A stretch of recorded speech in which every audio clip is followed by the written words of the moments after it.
180 migrants on board a rescue ship off the coast of Sicily have been given the green light to dock by Italian authorities. The Ocean Viking has been anchored off Porto Empedocle for days, but questions remain over exactly when and how the passengers will be disembarked. The rescue charity SOS Mediterranee, which operates the vessel, told Euronews they've received permission to enter port this evening. It follows days of being stuck in limbo, with tensions rising on board as the Coast Guard prevented it from coming to shore. COVID-19 tests have been conducted on passengers who are expected to be moved to a separate vessel to undergo quarantine. The mayor of the town where the ship is docked says the migrants should also be sent to other regions. Georgia Landi is in Rome for us this evening, where we can speak to her. Georgia, after days of being stuck out at sea, the Ocean Viking now being told it can head to port. What else do we know?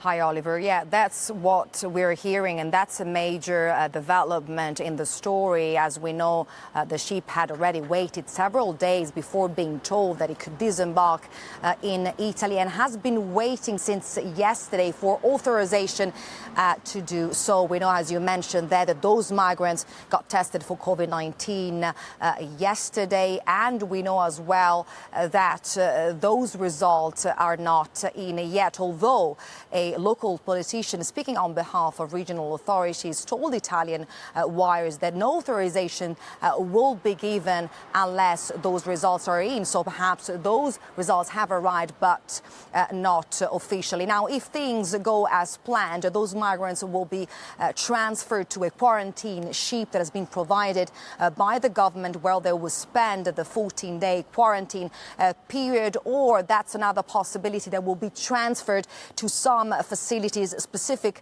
facilities on land. We know as well that the situation on board has been quite tense. That's what a member on board told Euronews today, confirming that there is a situation of acute psychological distress on board. And we know that on Friday they both declared a state of emergency following fights and suicide attempts. Georgia, you were in Porto Empedocle only last week reporting on migrant ships that were coming into dock in this region. What were the local people who live in this region telling you about their thoughts of these vessels coming in to the harbour?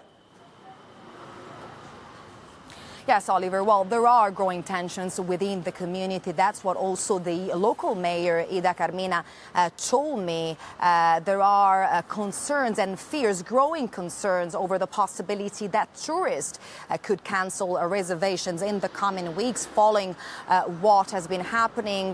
This is something also that was expressed by local residents. And lately, the mayor attacked the Prime Minister Conte and the government, saying, and I quote, they should come here and see the situation for themselves. So there is the feeling that the central government in Rome is not really understanding what's going on there in Sicily after what has been happening, Oliver. Georgia Landi joining us from a very sunny Rome. Thanks very much.